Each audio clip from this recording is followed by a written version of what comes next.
Bismillahirrahmanirrahim.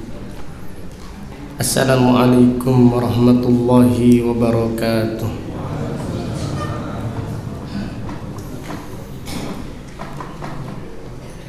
Innal hamdalillah nahmaduhu wa nasta'inuhu wa nastaghfiruh wa na'udzu billahi min syururi anfusina wa min sayyiati a'malina. Man yahdihillahu fala mudilla lahu wa man yudlil fala hadiya lahu. Wa asyhadu an la ilaha illallah wahdahu la syarika lahu wa asyhadu anna Muhammadan abduhu wa rasuluh sallallahu alaihi wa ala alihi wa sahbihi wa man tabi'ahum bi ihsanin ila yaumiddin. Amma ba'du. Pada malam yang berbahagia ini, insyaallah kita akan mengkaji tema fikih kurban dari kitab Al-Wajiz fi Fiqhi Sunnah wal Kitabil Aziz yang ditulis Fadilatul Syekh Abdul Azim Ibnu Badawi Al-Khalafi hafidhahullahu ta'ala. Definisi al-udhiyah. Al-udhiyah ma yudbahu minan na'am yawman nahr wa ayyam at-tashrik taqarruban ila Allah ta'ala. Definisi al-udhiyah atau korban adalah binatang ternak yang disembelih pada hari Idul Adha dan hari Tasyrik untuk mendekatkan diri kepada Allah. Al-udhiyah atau korban adalah binatang ternak yang disembelih pada hari Idul Adha atau hari Tasyrik taqarruban ila Allah, untuk mendekatkan diri kepada Allah Subhanahu wa ta'ala. Kemudian hukum berkorban, hukum al-udhiyah. Berkorban hukumnya wajib bagi siapa yang mampu, berdasarkan sabda Rasulullah sallallahu alaihi wasallam,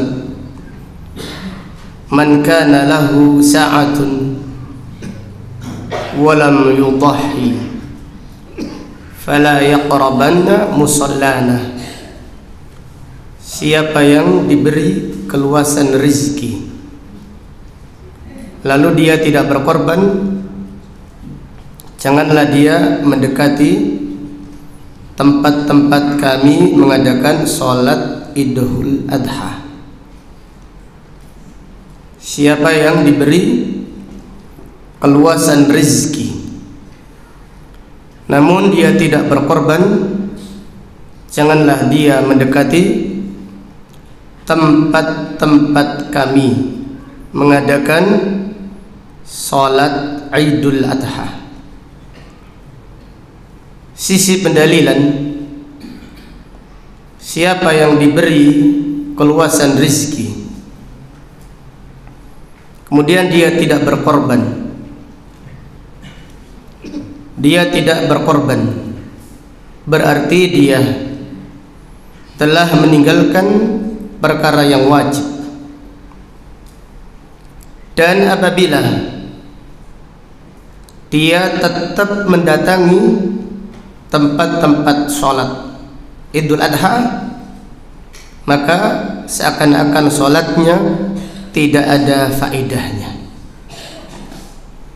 Jadi Fadilatul Syekh Abdul Azim Badawi menjelaskan, siapa yang diberi keluasan rezeki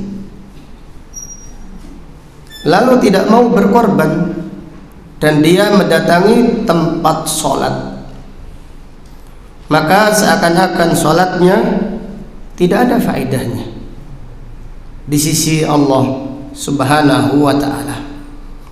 Sehingga Nabi sallallahu alaihi wasallam bersabda, "Fala yaqrabanna musallana." Janganlah dia mendekati tempat-tempat kami untuk sholat Idul Adha. Ini adalah dalil yang sangat kuat yang menjelaskan bahwasannya perkorban hukumnya wajib bagi siapa yang mampu, bagi siapa yang diberi keluasan rezeki. Kemudian di antara dalil wajibnya korban, Rasulullah sallallahu alaihi wasallam bersabda, "Ayuhan nas, inna ala kulli ahli baitin fi kulli amin udhiyatan wa atiratan." Wahai manusia, setiap keluarga setiap tahun diwajibkan berkorban pada hari Idul Adha dan pada bulan Rajab. Jadi atirah artinya berkorban pada bulan Rajab. Adapun korban pada bulan Rajab hukumnya mansukh, hukumnya dihapus. Walaupun Imam Syafi'i rahimahullah menyatakan bahwasanya korban pada bulan Rajab tetap disyariatkan, tetapi pendapat yang rajih wallahu alam, korban pada bulan Rajab hukumnya hak mansukh. Rasulullah sallallahu alaihi wasallam bersabda, "La far'a wala atirah." Tidak ada korban karena lahirnya binatang, dan tidak ada korban pada bulan Rajab.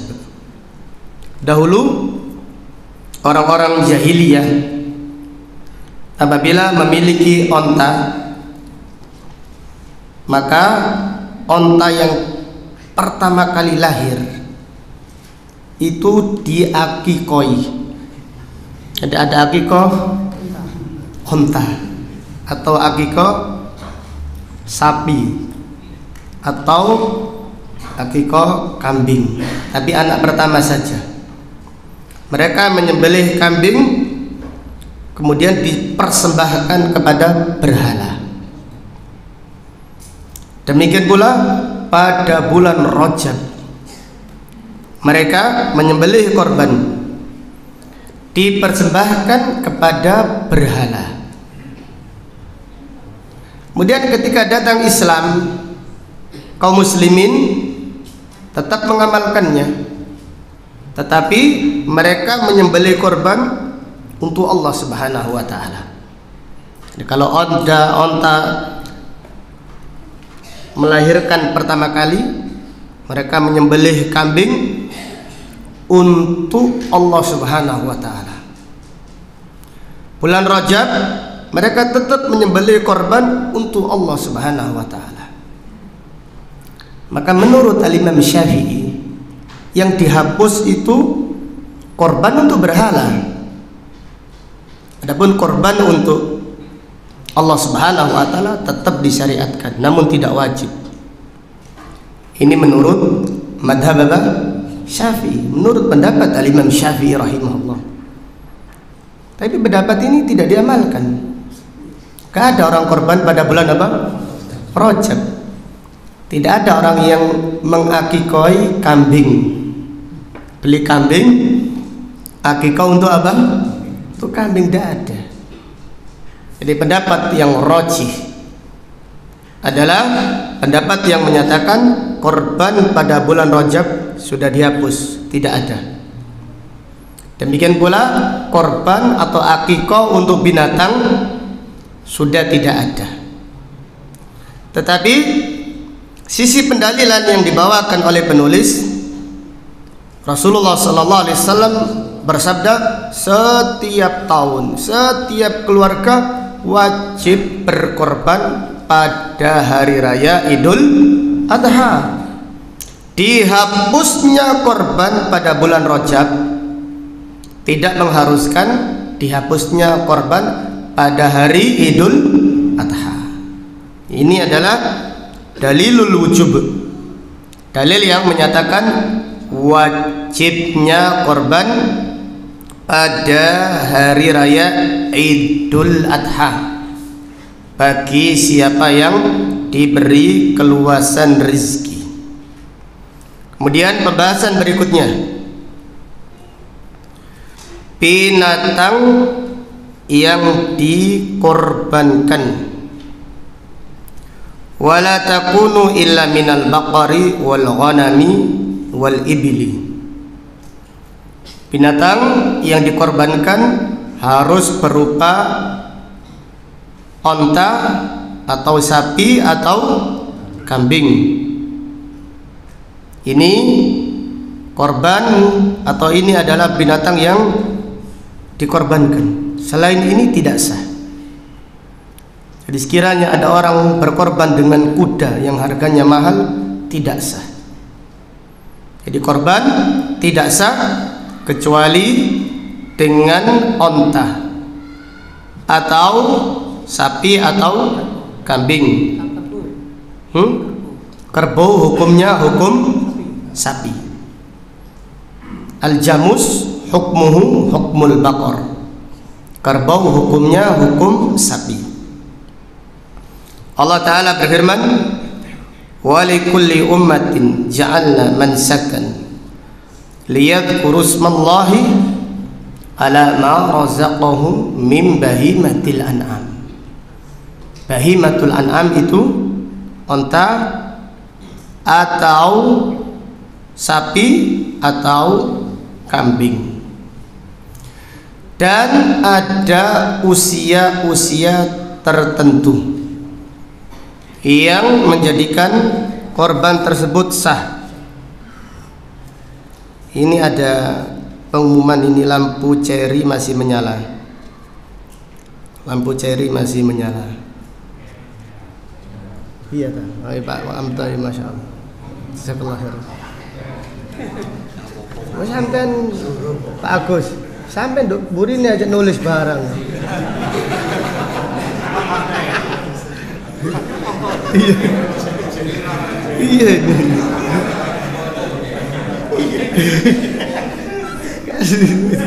Tulitlah wis mari. Ya ini apa sponsor ini ya. Sponsor hari ini ceri lampu merah, lampu ceri masih nyala. Barakallahu fiik, barakallahu fiik. Kita lanjutkan. Usia domba minimal 6 bulan. Adapun usia kambing, ya kambing ya, minimal 1 tahun sempurna. Usia sapi minimal 2 tahun sempurna. Adapun usia onta minimal 5 tahun sempurna. Jadi usia binatang yang dijadikan korban domba. Domba itu berapa usianya? Minimal 6 bulan.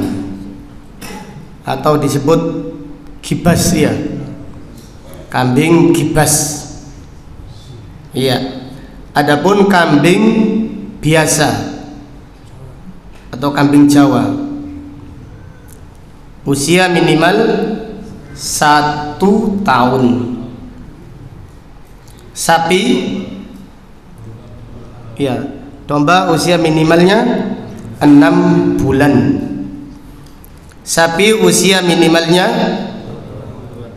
2 tahun. Adapun onta usia minimalnya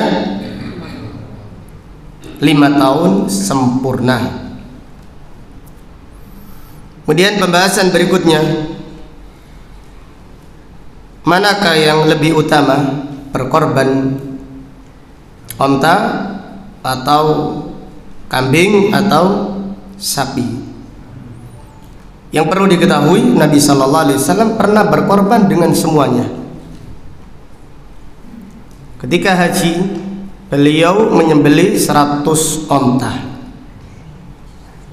menyembelih dengan tangannya sendiri 63 onta. Kemudian Nabi Sallallahu Alaihi Wasallam berkorban untuk istri-istrinya dengan sapi. Nabi Sallallahu Alaihi Wasallam berkorban untuk istri-istrinya dengan menyembelih sapi. Kemudian Nabi Sallallahu Alaihi Wasallam pernah berkorban dengan domba. Nabi Sallallahu Alaihi Wasallam pernah berkorban dengan domba. Kemudian mana yang terbaik? Para ulama menjelaskan tidak ada dalil khusus, maka dikembalikan kepada manfaat. Apabila negeri tersebut mayoritas penduduknya suka kambing, kayak di Arab nggak ada korban sapi itu, wedhus kabeh, semuanya kambing, ribuan kambing ya, mayoritas penduduknya konsumsinya apa? Kambing. Ya lebih utama berkorban dengan apa? Kambing. Apabila penduduknya suka onta dan diberi keluasan rezeki, maka lebih utama berkorban dengan unta. Demikian pula sapi. Dilihat sisi manfaat dan maslahat. Kenapa? Karena tidak ada dalil khusus yang menjelaskan al-afdaliyah. Kemudian pembahasan berikutnya, batasan maksimal iuran onta dan sapi. Batasan maksimal iuran onta dan sapi. Iuran onta maksimal berapa orang? Berapa orang? Onta maksimal 10, onta maksimal 10. Jadi kita mengatakan begini gono unta, ya tidak masalah, tidak ada. Tapi ini syariat, kita pelajari, dapat pahalanya. Jadi iuran onta maksimal 10 orang. Adapun sapi maksimal 7 orang. Adapun di sebagian sekolah-sekolah di hari raya Idul Adha, siswanya wajib membayar 100.000 untuk korban iuran 1.000 siswa. Ini mempermainkan syariat ini. Ini mempermainkan syariat kepada para guru hendaklah bertakwa kepada Allah. Gak ada urunan 10.000 itu tidak ada, 100.000 itu tidak ada. Jangan gengsi. Kita sudah menegur kepala sekolah. Enggak ada urunan seperti ini. Ya Ustaz, kita sudah tahu ini, tapi untuk rame-rame saja, untuk memeriahkan. Subhanallah. Jadi untuk memeriahkan, apakah dengan cara seperti itu? Jadi urunan 100.000, kemudian siswanya katakan ratusan atau ribuan, bisa membeli 10 sapi. Kemudian siswanya takbiran kabeh. Ini gimana ini? Sandiwara itu. Itu sapi daging, bukan sapi korban. Kemudian panitianya berdosa karena dia tidak amanah. Itu bukan korban. Panitianya berdosa karena tidak amanah. Itu bukan korban. Itu daging biasa. seperti beli di pasar, nggak ada bedanya sama sekali. Iuran beli daging gitu katakan. Tapi kalau disembelih pas Idul Adha itu juga orang menganggap ini ibadah. Jadi ibadah itu dengan kejujuran, dengan amanah. Kalau tidak ada di sekolahnya cuma 1-2 kambing, alhamdulillah barokah. Apakah harus 5 ekor sapi? Apakah harus yaitu sapi? Kambing pun bagus, masya Allah. Yang penting jujur.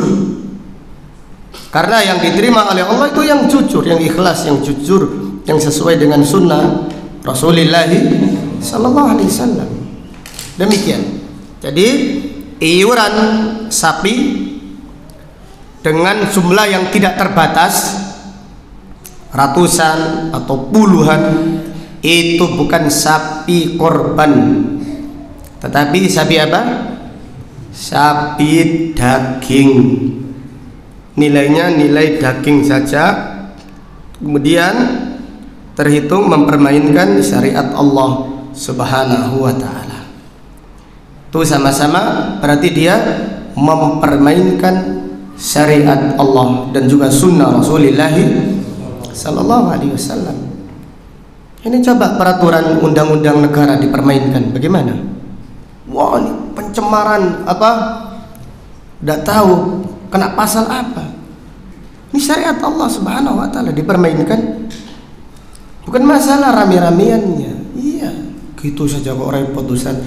Gak repot ini ya. Sampean sendiri, sampean yang harus belajar agama untuk mengagungkan syariat Allah Subhanahu wa ta'ala.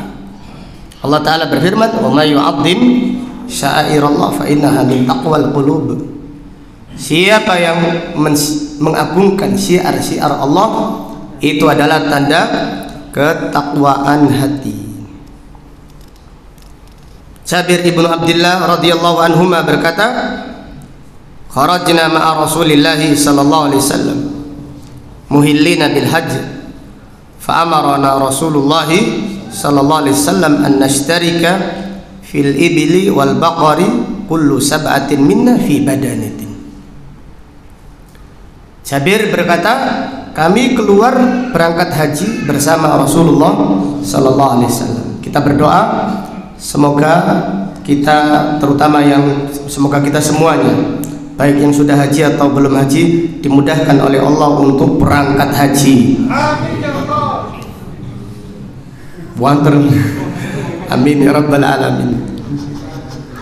Jadi Jabir berkata, kami berangkat haji bersama Rasulullah sallallahu alaihi wasallam. Rasulullah sallallahu alaihi wasallam memerintahkan kita iuran korban onta dan sapi fi kulli sab'atin minna fi badanatin, setiap 7 orang 1 sapi atau 1 onta. Dan di saat sulit, iuran onta boleh maksimal 10 orang. Dalam keadaan sulit tidak mengapa, iuran onta maksimal 10 orang. Dari Abdullah ibnu Abbas, ia berkata, kunna ma'a Rasulillah sallallahu alaihi wasallam fi safarin. Kami safar bersama Nabi sallallahu alaihi wasallam. Fa hadaral adha, tiba hari Idul Adha. Fastarakna fil jazuri an asyratin wal baqarati an sab'atin. Kita iuran 10 orang untuk berkorban 1 onta, dan 7 orang untuk 1 apa? Sapi. Hadis ini menguatkan pendapat wajibnya berkorban. Kenapa? Karena ketika itu para sahabat sedang safar. Para sahabat sedang safar, tapi tetap diperintahkan Rasulullah sallallahu alaihi wasallam apa? Berkorban. Ini menunjukkan wajibnya berkorban. Jadi kesimpulannya, iuran sapi maksimal 7 orang. Adapun iuran onta maksimal 10 orang. Kemudian berikutnya, asyatu tujzi'u 'anil rajuli wa ahli baiti. Seekor kambing sah untuk seseorang dan semua keluarganya. Seekor kambing, asyatu artinya satu ekor kambing sah untuk seseorang dan keluarganya. An Atha ibn Yasar, ia berkata, aku bertanya Abu Ayyub al-Ansari. Atha bertanya kepada Abu Ayyub al-Ansari, kaifa kanat ad-duhaya fikum ala ahdi Rasulillah sallallahu alaihi wasallam. Bagaimana korban kalian di zamannya Rasulullah sallallahu alaihi wasallam? Qala kana ar-rajulu fi ahdi Nabi sallallahu alaihi wasallam yudhi bisyad anhu wa ahli baitihi. Dahulu seseorang berkorban dengan seekor kambing untuk dirinya dan untuk semua ahlu baitnya, untuk semua keluarganya. Fayakuluna wa yutimun. Kemudian mereka makan dan bersedekah. Tsumma tabahan nasu fasara kama tara. Kemudian sekarang banyak orang bangga-banggaan dengan korbannya, sebagaimana yang kalian lihat. Jadi kalau mau berkorban banyak silahkan, tapi yang ikhlas karena Allah. Panitia pun sama. Nah, kalau masjidnya sapinya 1, kambingnya 1, lemes gitu, panitianya lemes. Tapi kalau sapinya 10, wow, melewati panitianya. Masjid sampean piro sapi ini? Terus apa memang di sana itu masyarakat menengah ke bawah wis. Kalau di sini tuh menengah ke atas. Subhanallah, panitia pun harus ikhlas supaya mendapatkan pahalanya. Bukan untuk dibanggakan. Ini ibadah. Dan syarat ibadah itu harus apa? Ikhlas. Jadi menjadi panitia pun yang ikhlas, supaya mendapatkan pahala di sisi Allah Subhanahu wa ta'ala. Maka Abu Ayyub ini mengingkari. Tsumma tabahan nasu fasara kama tara. Kemudian orang-orang pada membanggakan korbannya masing-masing sebagaimana yang engkau lihat. Kemudian bab berikutnya atau pembahasan berikutnya, berkorban untuk mayit. Berkorban untuk mayit. Berkorban untuk mayit jika dikhususkan, tidak ada dalilnya, tidak ada contohnya dari Rasulullah sallallahu alaihi wasallam. Berkorban untuk mayit jika dikhususkan, jadi satu sapi khusus untuk keluarganya yang meninggal dunia. Ini tidak ada dalilnya. Karena Nabi sallallahu alaihi wasallam tidak pernah berkorban khusus untuk Khadijah. Tidak pernah beliau korban khusus ekor kambing untuk Hamzah atau untuk anaknya yang namanya Qasim atau Ibrahim atau Abdullah, atau untuk Ruqayyah, untuk Zainab, untuk Ummu Kulthum. Nabi sallallahu alaihi wasallam sangat mencintai Usama bin atau Zaid ibn Harithah. Tidak pernah ada dalil secara khusus Nabi sallallahu alaihi wasallam berkorban mengkhususkan untuk mayit. Dengan demikian, berkorban untuk mayit jika dikhususkan, maka tidak ada petunjuknya dari Nabi sallallahu alaihi wasallam dan para sahabatnya radhiyallahu anhum. Tetapi jika disertakan artinya kita berkorban untuk yang masih hidup dan untuk yang sudah meninggal dunia, tidak mengapa. Jadi kita menyembelih sapi contohnya untuk satu keluarga. Ini mencakup yang masih hidup dan mencakup yang sudah meninggal dunia. Dengan demikian berkorban untuk mayit jika disertakan tidak mengapa. Jadi berkorban untuk mayit jika disertakan dengan yang hidup. Dengan yang masih hidup maka ini tidak mengapa. Jelas ya? Jadi karena kadang-kadang kita menjumpai ada orang yang korban khusus untuk keluarganya, untuk ayahnya atau untuk ibunya, untuk kakeknya, untuk buyutnya yang sudah meninggal dunia, khusus seekor sapi. Ini tidak boleh. Ini tidak bisa dikiaskan dengan sedekah, karena yang membolehkan kiasnya adalah kias sedekah. Sedekah itu enggak ada batasan waktu. Ya, kalau kiasnya sedekah beli daging di pasar, bagikan, ini tidak apa-apa.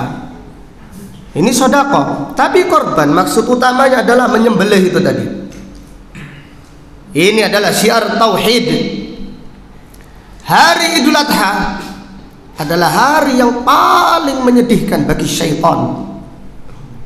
Hari Idul Adha adalah syiar tauhid.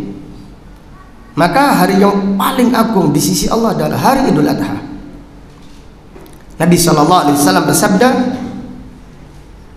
"A'dhamu ayyamid dunya yaumun nahar." Hari dunia yang paling agung adalah hari Idul Adha.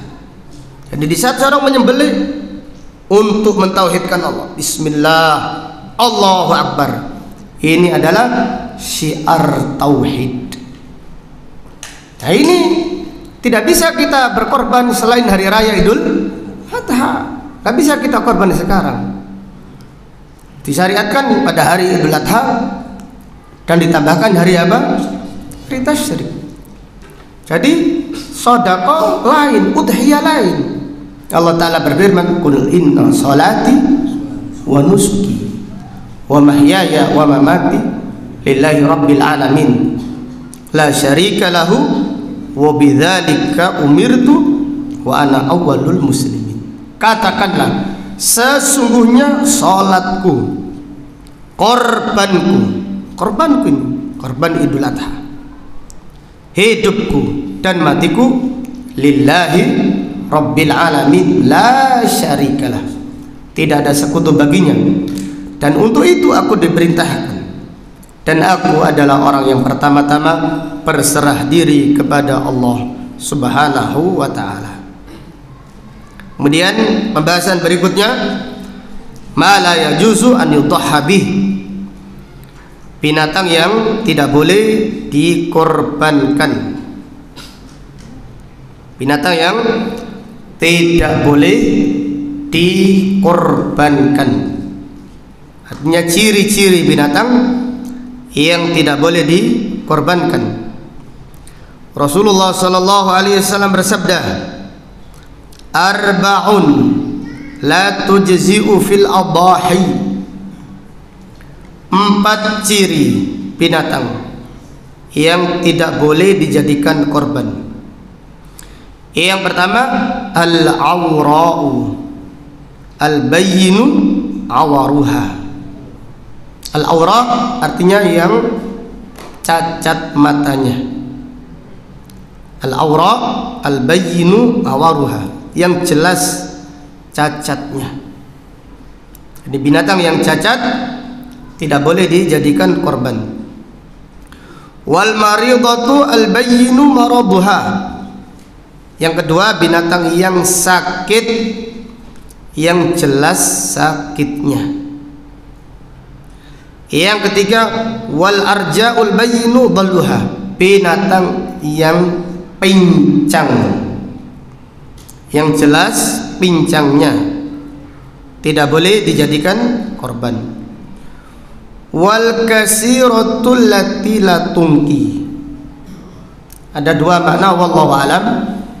Binatang yang sangat kurus sehingga tidak ada tulang sumsumnya, atau binatang yang patah tulangnya, tidak boleh dijadikan korban. Imam Nawawi rahimahullah wa ajma'u ala anna al-uyub al-arba'a al-madhkura fi hadits al-bara' la tujzi'u tadhiyatu biha. Para ulama bersepakat 4 cacat tadi menjadikan binatang tidak sah dijadikan korban. Demikian pula binatang yang tidak sampai umurnya tidak sah dijadikan apa? Korban. Contohnya domba usianya 5 bulan. Ini tidak sah karena minimal berapa tadi? Domba 6 bulan, atau sapi 1,5 tahun. Ini tidak sah. Jadi binatang yang tidak sampai umurnya tidak sah. Dari Bara' ibnu Azib, dia berkata, pamanku yang bernama Abu Burdah menyembelih kambing sebelum sholat. Kemudian Rasulullah sallallahu alaihi wasallam bersabda, "Syatuka syatu lahmin."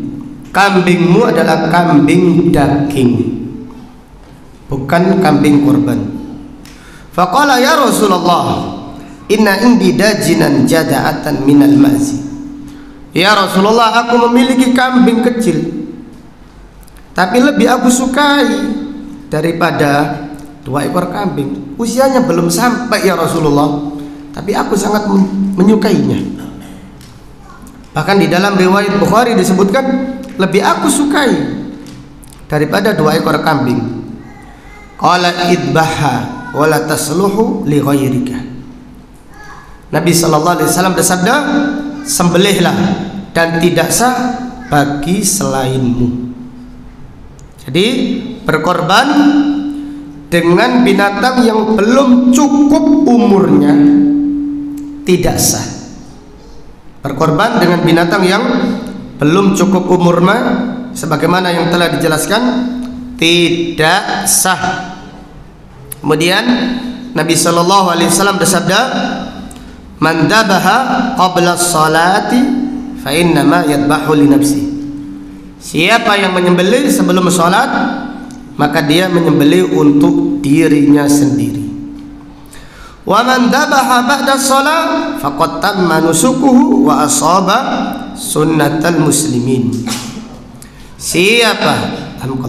Siapa yang menyembelih setelah salat, maka telah sempurna ibadahnya, telah sempurna korbannya, dan sesuai dengan sunnah kaum muslimin.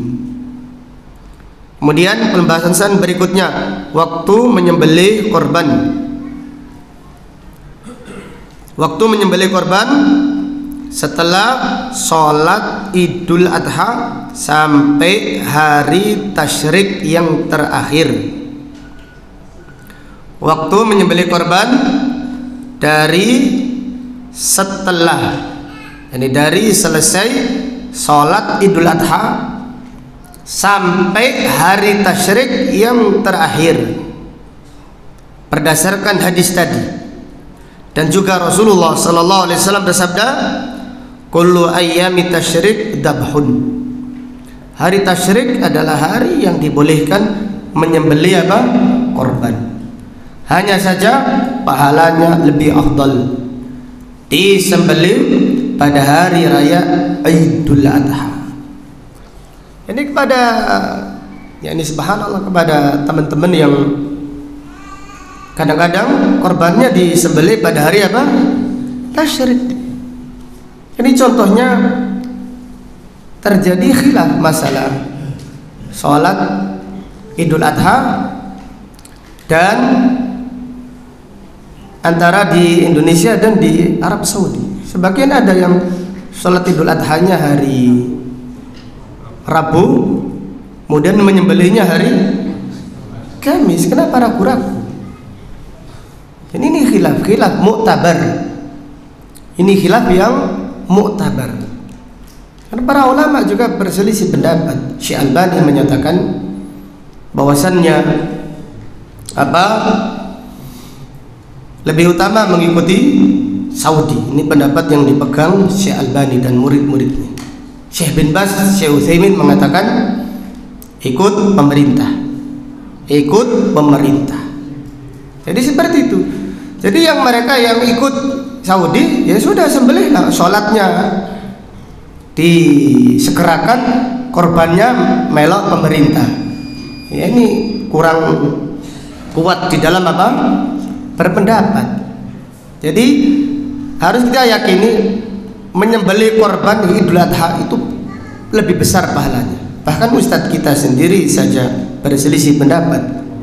Seperti contohnya Ustadz Yazid, tetap berpedoman mengikuti pemerintah. Ustadz Abdul Hakim Abdad hafizahullah mengikuti pemerintah Saudi. Puasa Arafah ikut pemerintah. Ala kulli hal ini khilaf yang harus lapang dada. Jadi kalau kita ikut pemerintah ya sudah, sembelihlah hari Kamis lebih utama. Tetapi bagi yang korbannya hari Rabu, kenapa ragu-ragu? Idul Adhanya hari Rabu, korbannya hari apa? Tidak sah. Lebih tidak sah. Sholatnya kok tidak sah gitu loh. Jadi kalau kenapa? Karena kita harus yakin menyembelih korban pada hari Idul Adha itu lebih besar pahalanya daripada hari tasyrik. Hari tasyrik ini kalau darurat, korbannya saking banyak, mungkin saking banyaknya belum kelar, baru bisa ditunda sampai hari hari tasyrik. Jadi para ulama mengatakan boleh berkorban hari tasyrik, tapi harus dijelaskan pada hari Idul Adha lebih besar pahalanya, supaya kita tidak gampang-gampangan.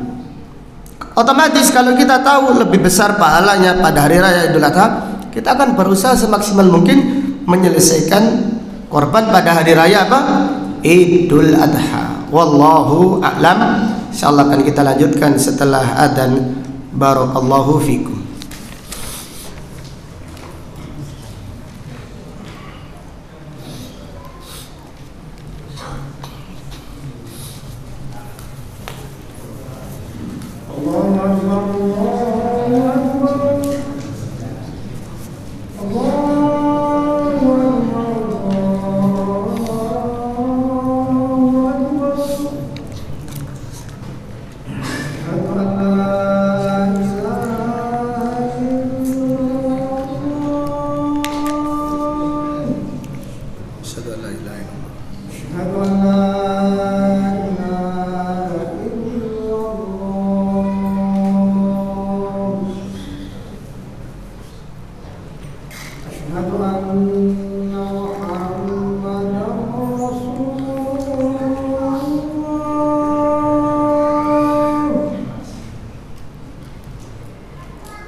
Kita lanjutkan pembahasan berikutnya.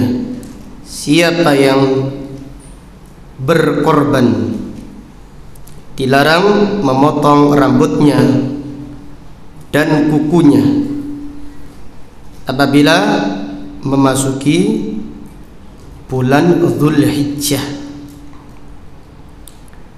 Nabi SAW bersabda, "Idza ra'aitum hilala Dzulhijjah." Jika kalian melihat hilal Dzulhijjah, wa arada ahadukum an yudhhiya falyumsik an sya'rihi wa adfarihi, dan kalian ingin berkorban, maka janganlah memotong rambutnya dan kukunya, kumis atau bulu ketiak atau bulu kemaluan tidak boleh dicukur sampai korbannya disembelih. Kemudian pembahasan berikutnya, disunnahkan menyembelih sendiri jika dia terbiasa mencontoh Rasulullah sallallahu alaihi wasallam. Dari Anas ibnu Malik, ia berkata, "Dhahan Nabi sallallahu alaihi wasallam bi kabsaini amlahaini." Nabi sallallahu alaihi wasallam korban dengan 2 ekor domba yang bagus. Fara'aituhu wadi'an qadamahu ala sifahihima. Aku melihat Nabi sallallahu alaihi wasallam meletakkan kakinya. Kaki di sini berarti kaki kanan atau kaki kiri, di leher atau di perut kambing tersebut. Berarti meletakkan kaki apa? Kanan atau kiri? Kanan. Yusammi wa yukabbir. Beliau membaca bismillah, Allahu akbar. Jadi tidak membaca bismillahirrahmanirrahim, tapi membaca bismillah, Allahu akbar. Fadabahahuma biyadihi, dan Nabi sallallahu alaihi wasallam menyembelihnya dengan tangannya. Ini menunjukkan lebih utama menyembelih sendiri bagi siapa yang bisa.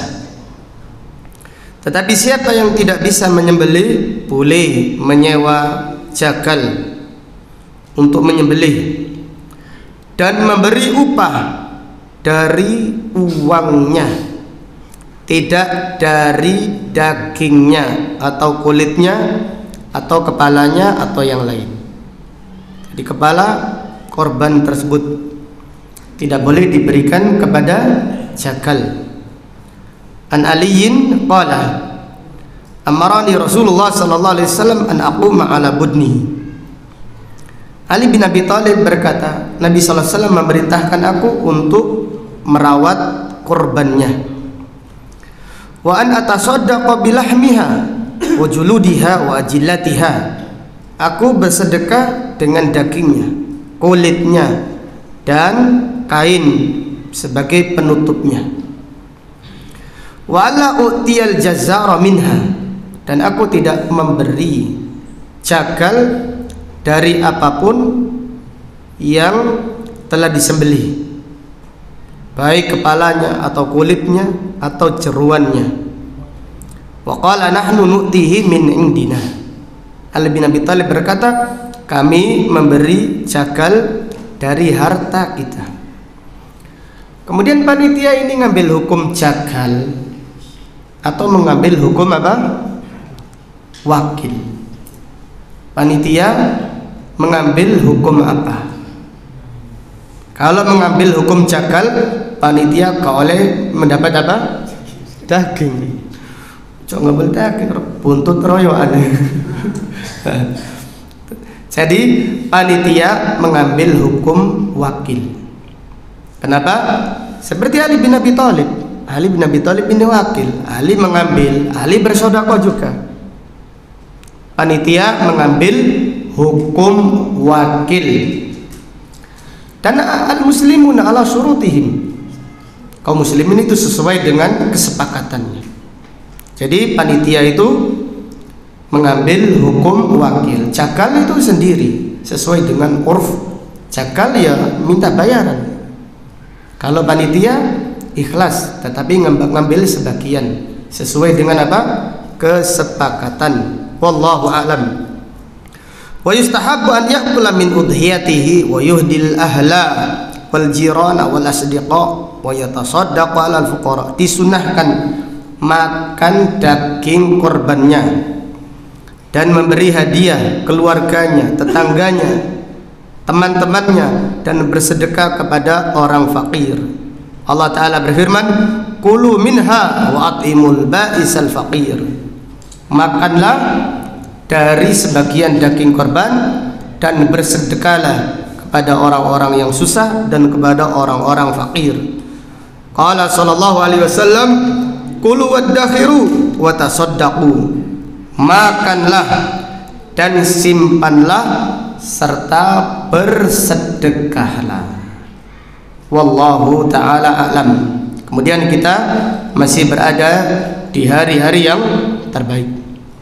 Kita tidak bosan-bosan mengingatkan ikhwas kalian untuk menghidupkan hari-hari yang mulia ini dengan kebaikan. Fastabiqul khairat.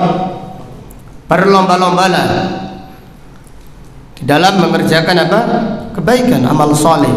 Dilipat gandakan pahalanya di sisi Allah Subhanahu wa taala. Hidupkan dengan takbir ya ikhwah. Aina takbir?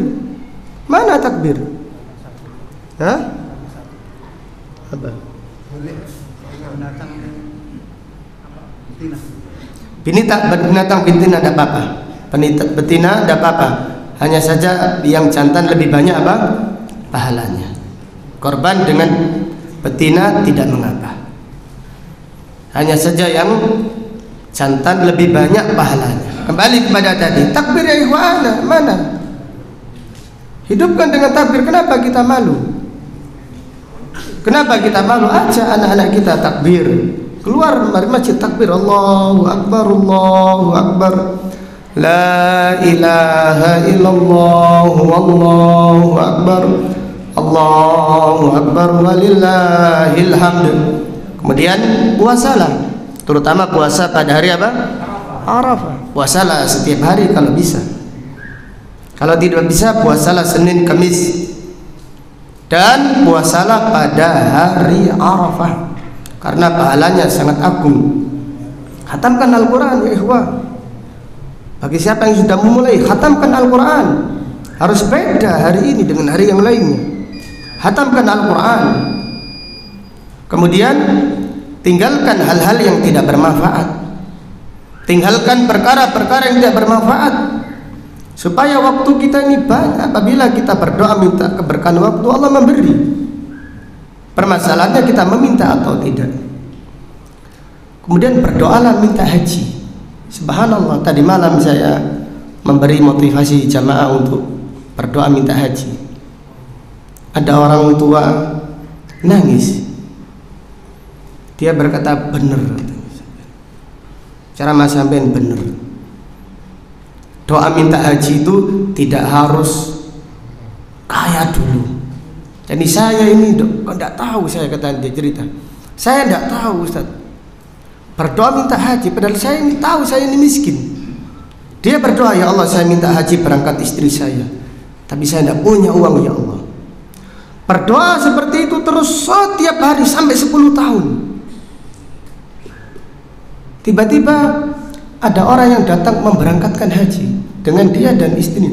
Dia juga bukan seorang ustadz yang biasanya dapat hadiah. Orang biasa. Sebagaimana yang kita sampaikan kemarin, doa itu harus yakin. Jadi makanya kita mengulang lagi, doa itu, doa minta haji itu boleh, atau yang pertama apa? Tidak pantas, atau boleh, atau apa? Dianjurkan. Jawabannya itu kita setiap hari.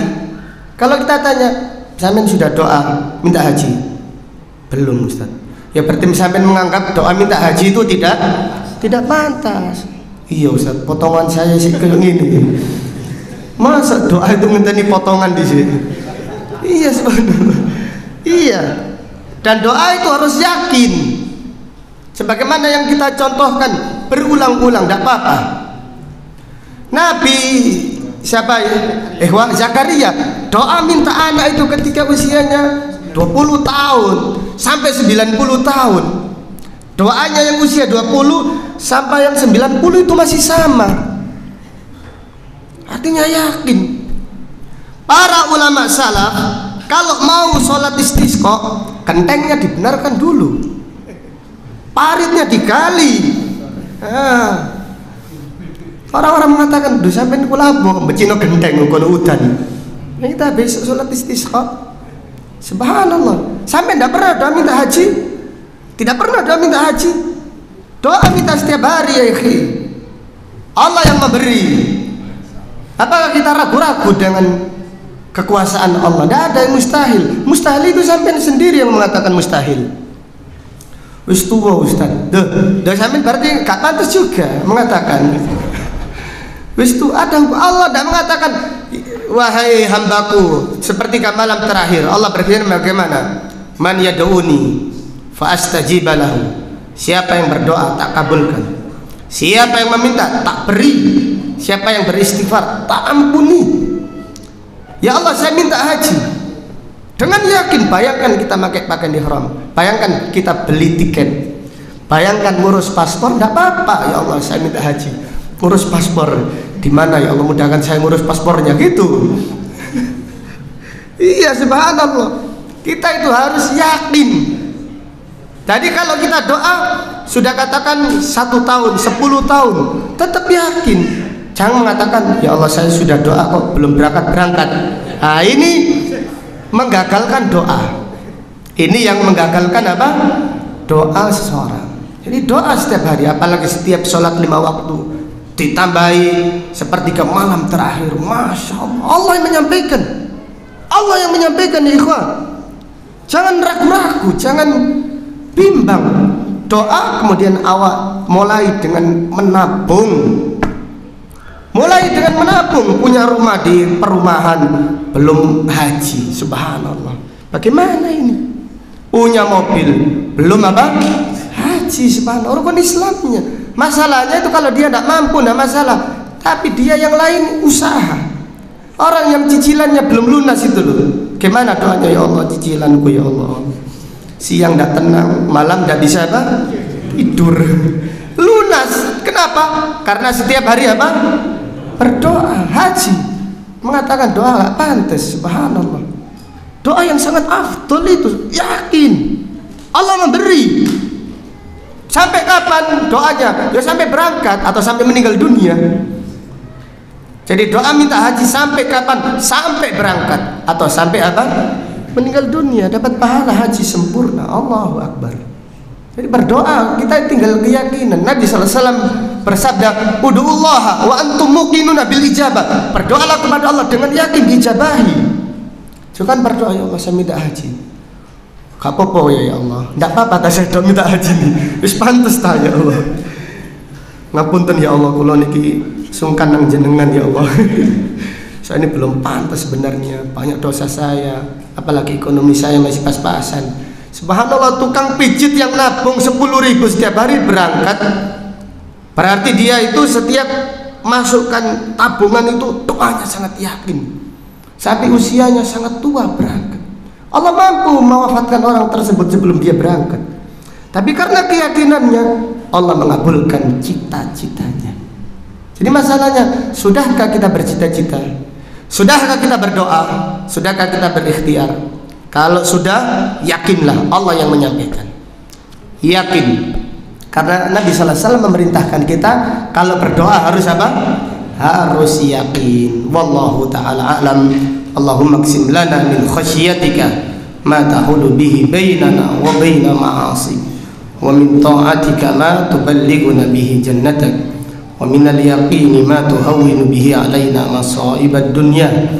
Allahumma matti'na bi asma'ina wa absarina wa quwwatina ma ahyaytana waj'alhu al-waritha minna waj'al tha'rana 'ala man dhalamana wansurna 'ala man 'adana ولا تجعل مصيبتنا في ديننا ولا تجعل الدنيا أكبر همنا ولا مبلغ علمنا ولا تسلط علينا من لا يرحمنا اللهم اغفر لنا ولوالدينا ولأساتذتنا ولولاة أمورنا وللمسلمين والمسلمات والمؤمنين والمؤمنات الأحياء منهم والأموات ربنا هب لنا من أزواجنا وذرياتنا قرة أعين واجعلنا للمتقين إماما ربنا اغفر لنا ولإخواننا الذين سبقونا بالإيمان ولا تجعل في قلوبنا غلا للذين آمنوا ربنا إنك رؤوف رحيم سبحانك اللهم وبحمدك أشهد أن لا إله إلا أنت أستغفرك وأتوب إليك وصلى الله على نبينا محمد وعلى آله وصحبه وسلم تسليما كثيرا والحمد لله رب العالمين السلام عليكم ورحمة الله وبركاته.